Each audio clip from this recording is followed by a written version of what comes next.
Hi friends, NSN job വേൾഡിന്റെ പുതിയൊരു വീഡിയോയിലേക്ക് ഏവർക്കും സ്വാഗതം.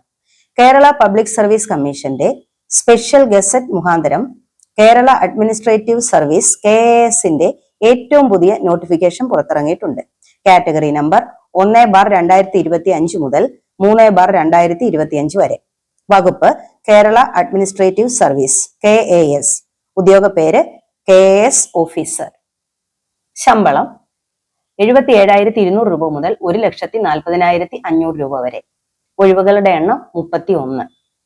ഇത് സ്ട്രീം 1, സ്ട്രീം 2, സ്ട്രീം 3 എന്നിങ്ങനെ ഡിവൈഡ് ചെയ്തിട്ടുണ്ട്. നിങ്ങൾ ആദ്യമായാണ് ഈ ചാനൽ കാണുന്നതെങ്കിൽ ഒന്ന് സബ്സ്ക്രൈബ് ചെയ്യുക, വീഡിയോ ലൈക്ക് ചെയ്യാനും മറക്കരുത്. ഈ വിജ്ഞാപന പ്രകാരം യോഗ്യത, പരീക്ഷാ രീതി, പരീക്ഷയുടെ സിലബസ്, അപേക്ഷിക്കുന്ന രീതി, ആവശ്യമായ സർട്ടിഫിക്കറ്റുകൾ എന്നിങ്ങനെയൊക്കെയുള്ള എല്ലാ കാര്യങ്ങളും വിശദമായി നോക്കാം.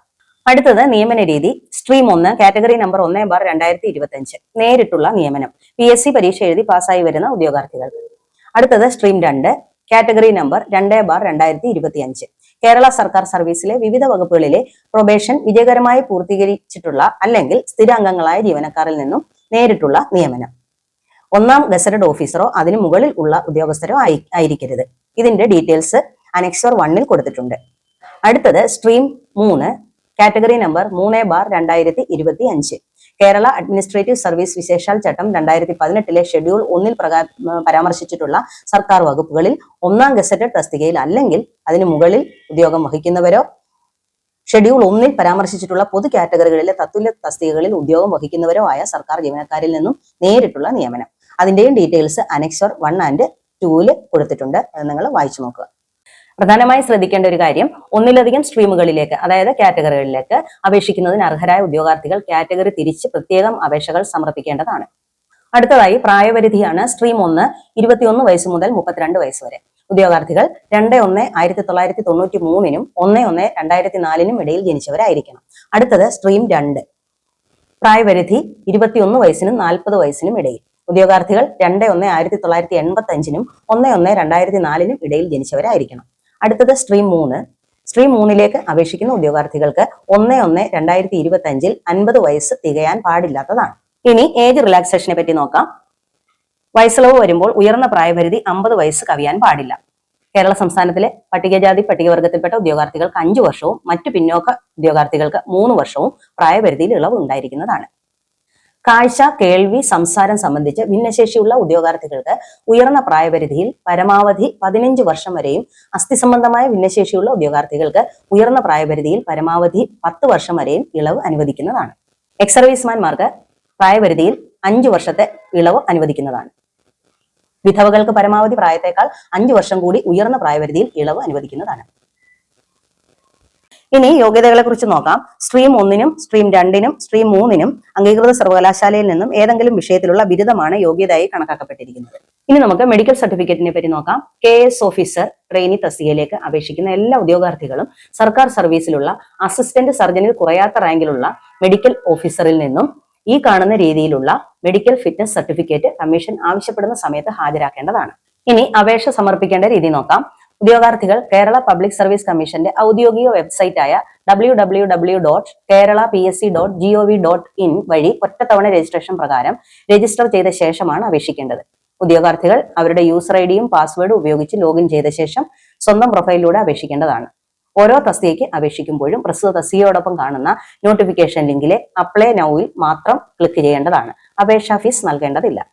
കേരള പബ്ലിക് സർവീസ് കമ്മീഷന്റെ ഔദ്യോഗിക വെബ്സൈറ്റായ www.keralapsc.gov.in-ലെ നിർദ്ദേശങ്ങൾക്കും ഗസറ്റ് വിജ്ഞാപനത്തോടൊപ്പം ഭാഗം 2 ആയി ചേർത്തിട്ടുള്ള പൊതുവ്യവസ്ഥകളിലെയും വിജ്ഞാപനത്തിലെയും വ്യവസ്ഥകൾക്കും അനുസരിച്ചാണ് ഉദ്യോഗാർത്ഥികൾ അപേക്ഷ സമർപ്പിക്കേണ്ടത്. വിജ്ഞാപന വ്യവസ്ഥകൾക്ക് വിരുദ്ധമായി സമർപ്പിക്കപ്പെടുന്ന അപേക്ഷകൾ തെരഞ്ഞെടുപ്പ് പ്രക്രിയയുടെ ഏത് അവസരത്തിലായാലും നിരുപാധികം നിരസിക്കുന്നതാണ്. അപേക്ഷയിലെ ന്യൂനതകൾ പരിഹരിക്കുന്നതിന് ഉദ്യോഗാർത്ഥികൾക്ക് മറ്റൊരവസരം നൽകുന്നതല്ല. ഭാവിയിലെ ഉപയോഗത്തിനായി ഉദ്യോഗാർത്ഥികൾ ഓൺലൈൻ അപേക്ഷയുടെ സോഫ്റ്റ് കോപ്പി അല്ലെങ്കിൽ പ്രിന്റ് ഔട്ട് എടുത്ത് സൂക്ഷിക്കേണ്ടതാണ്. ഉദ്യോഗാർത്ഥികൾ അവരുടെ പ്രൊഫൈലിലെ മൈ ആപ്ലിക്കേഷൻ എന്ന ലിങ്കിൽ ക്ലിക്ക് ചെയ്ത് അപേക്ഷയുടെ പ്രിന്റ് ഔട്ട് എടുക്കാവുന്നതാണ്. അപേക്ഷ സംബന്ധമായി കമ്മീഷനുമായി നടത്തുന്ന കത്തിടപാടുകളിൽ അപേക്ഷയുടെ പ്രിന്റ് ഔട്ട് കൂടി സമർപ്പിക്കേണ്ടതാണ്. ആധാർ കാർഡുള്ള ഉദ്യോഗാർത്ഥികൾ തങ്ങളുടെ പ്രൊഫൈലിൽ ആധാർ കാർഡ് തിരിച്ചറിയൽ രേഖയായി നൽകേണ്ടതാണ്. അതുപോലെ തന്നെ ഉദ്യോഗാർത്ഥികൾക്ക് ഇമെയിൽ ഐഡിയും മൊബൈൽ ഫോൺ നമ്പറും ഉണ്ടായിരിക്കേണ്ടതാണ്. പുതിയതായി രജിസ്റ്റർ ചെയ്യുന്ന ഉദ്യോഗാർത്ഥികൾ തങ്ങളുടെ പ്രൊഫൈലിൽ 6 മാസത്തിനുള്ളിൽ എടുത്ത ഫോട്ടോ അപ്ലോഡ് ചെയ്യേണ്ടതാണ്. ഫോട്ടോയുടെ താഴെ ഉദ്യോഗാർത്ഥിയുടെ പേരും ഫോട്ടോ എടുത്ത തീയതിയും വ്യക്തമായി രേഖപ്പെടുത്തിയിരിക്കണം. നിശ്ചിത മാനദണ്ഡങ്ങൾ പാലിച്ചുകൊണ്ട് അപ്ലോഡ് ചെയ്ത ഫോട്ടോയ്ക്ക് അപ്ലോഡ് ചെയ്ത തീയതി മുതൽ 10 വർഷക്കാലത്തേക്ക് പ്രാബല്യം ഉണ്ടായിരിക്കും. വിദ്യാഭ്യാസ യോഗ്യത, പരിചയം, ജാതി, വയസ്സ് മുതലായവ തെളിയിക്കുന്നതിനുള്ള അസൽ പ്രമാണങ്ങൾ കമ്മീഷൻ ആവശ്യപ്പെടുമ്പോൾ ഹാജരാക്കിയാൽ മതിയാകും. ഇനി ഏത് ഭാഷയിലെ ചോദ്യമാണ് ആവശ്യമെന്ന വിവരം ഉദ്യോഗാർത്ഥി അപേക്ഷയിൽ രേഖപ്പെടുത്തേണ്ടതാണ്. അപേക്ഷയിൽ അവകാശപ്പെട്ടതല്ലാത്ത മറ്റൊരു ഭാഷയിലെ ചോദ്യപേപ്പർ പരീക്ഷാ സമയത്ത് നൽകുന്നതല്ല. ഇനി കേന്ദ്ര സർവീസിലോ മറ്റ് സംസ്ഥാന ഗവൺമെന്റ് സർവീസിലോ സേവനമനുഷ്ഠിക്കുന്നവർ സ്ട്രീം 1 അപേക്ഷിക്കുമ്പോൾ അതാത് ഗവൺമെന്റിന്റെ അനുമതി പത്രം, അതായത് NOC അല്ലെങ്കിൽ സമ്മതപത്രം നിർബന്ധമായും ഹാജരാക്കേണ്ടതാണ്. ഇനി പ്രതിരോധ സേനയിൽ നിന്നും വിരമിക്കുവാൻ 1 വർഷം മാത്രം ശേഷിക്കുന്ന ഉദ്യോഗാർത്ഥികൾ NOCക്ക് പകരമായി ലിങ്കിൽ ചേർത്തിട്ടുള്ള മാതൃകയിൽ സർട്ടിഫിക്കറ്റും അണ്ടർടേക്കിങ്ങും ഹാജരാക്കേണ്ടതാണ്. ഇനി നമുക്ക് എക്സാമിനേഷനെ പറ്റി നോക്കാം. എക്സാമിനേഷൻ 2 ഘട്ടങ്ങളിലായിട്ടാണ് നടക്കുന്നത്. ഒന്ന് പ്രിലിമിനറി എക്സാമും അടുത്തത് മെയിൻ എക്സാമും. ആദ്യം നമ്മൾ നോക്കുന്നത് പ്രിലിമിനറി എക്സാമിനേഷനെ പറ്റിയാണ്. അതില് description of paper 1, subject general studies 1, method of examination വരുന്നത് ഒബ്ജക്റ്റീവ് ആൻഡ് മൾട്ടിപ്പിൾ ചോയ്സ്. 100 മാർക്കിന്റെ ചോദ്യങ്ങളായിരിക്കും. സമയം 1.5 മണിക്കൂറാണ്. അടുത്തത് മീഡിയം ഓഫ് ക്വസ്റ്റ്യൻ ആണ്. നിങ്ങൾ ആവശ്യപ്പെട്ട പ്രകാരം ഇംഗ്ലീഷിലോ മലയാളത്തിലോ തമിഴിലോ കന്നഡയിലോ ലഭിക്കുന്നതാണ്. Date of examination 2025 June 14 forenoon. അടുത്തത് പ്രിലിമിനറിയിലെ പേപ്പർ 2 ആണ് നമ്മൾ നോക്കുന്നത്. പേപ്പർ 2 3 പാർട്ട് ഉണ്ട്. Part 1, part 2, part 3. അതിൽ പാർട്ട് 1 ജനറൽ സ്റ്റഡീസ് 2 ആണ്. Part 2 language proficiency Malayalam or Tamil or Kannada. Part 3 വരുന്നത് ലാംഗ്വേജ് പ്രൊഫിഷ്യൻസി ഇൻ ഇംഗ്ലീഷ്. അപ്പോൾ പാർട്ട് 1 ഈ 3 വിഭാഗത്തിലും ഒബ്ജക്റ്റീവ് മൾട്ടിപ്പിൾ ചോയ്സ് ക്വസ്റ്റ്യൻസ് ഉണ്ടായിരിക്കും. ഇനി പാർട്ട് 1 50 മാർക്കിന്റെ ചോദ്യവും പാർട്ട് 2 30 മാർക്കിന്റെ ചോദ്യവും പാർട്ട് 3 20 മാർക്കിന്റെ ചോദ്യവുമായിരിക്കും ഉണ്ടായിരിക്കുക.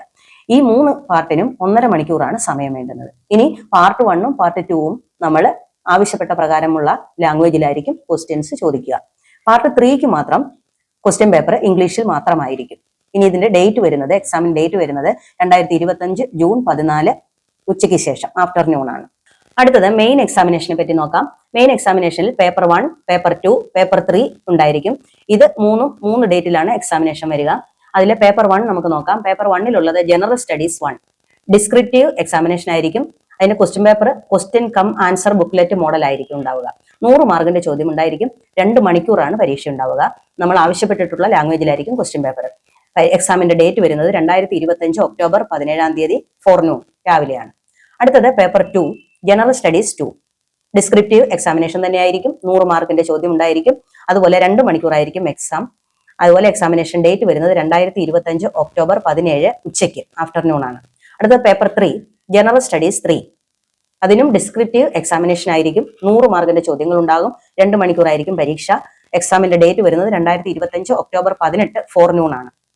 ഇനി ഇന്റർവ്യൂവിന് 45 മാർക്കാണുള്ളത്. അഭിമുഖം വരുന്ന ഡേറ്റ് 2026 ജനുവരി ഫെബ്രുവരി മാസങ്ങളിലാണ്. ഇനി പ്രിലിമിനറി എക്സാമിനേഷന്റെ ഡീറ്റെയിൽസ് നോക്കാം.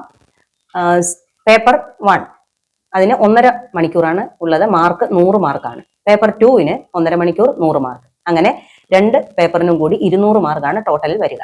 ഇനി അതിന്റെ പാർട്ട് 1 ജനറൽ സ്റ്റഡീസിന്റെ സിലബസിനെ പറ്റി നമുക്ക് നോക്കാം. History India and Kerala. First point ancient and medieval period. Second modern period. Third വരുന്നത് Kerala history from 18th century. ഇനി B history of the world from mid 18th century. അടുത്തത് കൾച്ചറൽ ഹെറിറ്റേജ് ഓഫ് കേരള. അടുത്തത് Indian constitution, public administration, political system, governance, social justice and international relations. അടുത്തത് reasoning, mental ability and simple arithmetic. അടുത്തത് geography. അടുത്തത് paper 2 അതിലെ general studies 2 details syllabus നോക്കാം. A വരുന്നത് economy and planning. അടുത്തതായിട്ട് വരുന്നത് science and technology. അടുത്തത് current events. അടുത്തത് language proficiency English. Next one language proficiency Malayalam. അതുപോലെ തന്നെ language proficiency Kannada or language proficiency Tamil. അടുത്തത് detailed syllabus for main examination. Main എക്സാമിനേഷന്റെ ഡീറ്റെയിൽസ് നോക്കാം. അതിൽ പേപ്പർ 1 2 മണിക്കൂറാണ് 100 മാർക്ക്. പേപ്പർ 2 2 മണിക്കൂർ, അതേപോലെ തന്നെ മാർക്ക് 100 ആണ്. പേപ്പർ 3 2 മണിക്കൂറാണ്, മാർക്സ് 100 ആണ്. അങ്ങനെ ടോട്ടൽ മാർക്സ് 300 വരുന്നത്. ഇനി അതിന്റെ സിലബസിനെ പറ്റി ഡീറ്റെയിൽഡ് ആയിട്ട് നോക്കാം. ജനറൽ സ്റ്റഡീസിൽ A history India and Kerala. അതിൽ വരുന്നത് ഏൻഷ്യന്റ് ആൻഡ് മെഡീവിയൽ പീരീഡ്. അടുത്തത് modern period. Next one, Kerala history from 18th century. Then history of the world from mid 18th century. Next, cultural heritage of Kerala. അടുത്തത് paper 2 general സ്റ്റഡീസിലെ Indian constitution, public administration, political system, governance, social justice and international relations. Next science and technology. അടുത്ത വരുന്നത് current issues in given topic paper 3 ആണ്. അതിലെ general studies, economy and planning. അടുത്തത് വരുന്നത് geography ആണ്. Next current issues in economy and planning and geography. ഇനി ഉദ്യോഗാർത്ഥികൾ വളരെ ശ്രദ്ധിക്കേണ്ട ഒരു കാര്യമാണ് പറയുന്നത്. ഇതിൽ പ്രാഥമിക പരീക്ഷ, അതായത് പ്രിലിമിനറി എക്സാം ഒരു സ്ക്രീനിങ് ടെസ്റ്റ് മാത്രമായിരിക്കും. പ്രാഥമിക പരീക്ഷയുടെ മാർക്ക് റാങ്ക് ലിസ്റ്റ് തയ്യാറാക്കുവാൻ പരിഗണിക്കുന്നതല്ല. ഉദ്യോഗാർത്ഥിക്ക് മുഖ്യ പരീക്ഷയ്ക്ക്, അതായത് മെയിൻ എക്സാമിനും അഭിമുഖത്തിനും ലഭിച്ച മാർക്കിന്റെ അടിസ്ഥാനത്തിലാണ് റാങ്ക് നിർണ്ണയം നടത്തുന്നത്. അടുത്തതായി അപേക്ഷകൾ സ്വീകരിക്കുന്ന അവസാന തീയതി 9/4/2025 ബുധനാഴ്ച അർദ്ധരാത്രി 12 മണി വരെ. അതായത് ഏപ്രിൽ 9 തീയതി ബുധനാഴ്ച 12 മണി വരെ രാത്രി. അപേക്ഷിക്കുന്ന ഉദ്യോഗാർത്ഥികൾ, പ്രത്യേകിച്ചും ആദ്യമായി അപേക്ഷിക്കുന്ന ഉദ്യോഗാർത്ഥികൾ, നോട്ടിഫിക്കേഷൻ കൃത്യമായി വായിച്ചു നോക്കിയതിനു ശേഷം മാത്രം അപേക്ഷിക്കുക. ഇത്രയുമാണ് ഈ വിജ്ഞാപനത്തെ പറ്റി പരാമർശിക്കാനുള്ളത്. എല്ലാവർക്കും നല്ലൊരു ജോലി ആശംസിച്ചുകൊണ്ട് ഈ വീഡിയോ ഇവിടെ വൈൻഡപ്പ് ചെയ്യുന്നു. അടുത്ത വീഡിയോയിൽ കാണുന്നത് വരെ നന്ദി, നമസ്കാരം.